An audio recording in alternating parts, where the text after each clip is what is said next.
আপনারা অনেকেই জানেন দক্ষিণ কোরিয়াতে সূচকে 10 দিন বন্ধ চলে। তো এই বন্ধেতে মোটামুটি সবই বন্ধ। মালিক পক্ষ কেউই কোম্পানিতে আসে না। তো আমাদের কোম্পানিতে একটা কুকুরের ছানা আছে, যেটা আমি এর আগে একটা ভিডিওতে আপনাকে দেখাইছি। তো ওই কুকুরের ছানাকে এখন প্রতিদিন খাবার দিতে হয়, যে দায়িত্বটা আমাদের উপরে দিয়ে গেছে মালিক।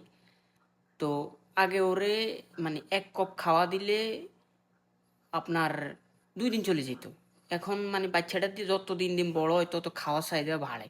এখন ডেইলি 2 বার করে খাওয়া দাওয়া লাগে। এখন সকাল 11টা বাজে আসছি খাওয়া দিতে। এই খাওয়া গত কিছুদিন আগে কোপান থেকে অর্ডার দিছে, এখানে রাখছে, এখন খাওয়া দিব। যে প্রথম যখন আনছে তখন এই কপের হাফ কাপ দিতাম, এখন এই কপের ফুল কাপ দিল দুপুর একবার দেওয়া লাগে, সন্ধ্যা একবার দেওয়া লাগে। তাই গতকাল থেকে এই কপের 1 কাপ করে খাওয়া দিই এবং 1 কাপ করে পানি দিই।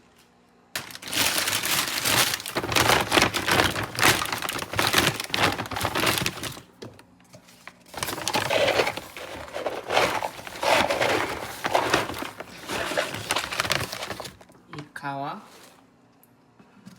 আর পানি নিব, তারপর এই পানি এটার খাওয়া নিয়ে যাইতেছি। 여보세요.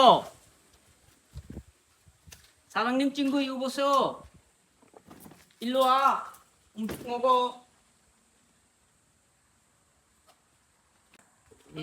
여보죠. 사장님 친구. 네. 밖에 내가 들라면 가. 먹어. 많이 먹어.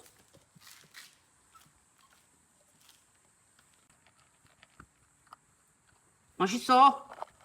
শিকা 맛있어? ভাই আমি আসার পর দেখি দরজাটা নিচে ফালানো, আমার তো ভিতরে সব অদমে গেছে। এরা না দেখে যাই দেখি সে এই ড্রামের ভিতরে ফলাই রয়েছে। যদি শালা আসতো আমার কপালে শুনিয়ে আসিল। ওকে, বেশি করে খাও, আমি যাই।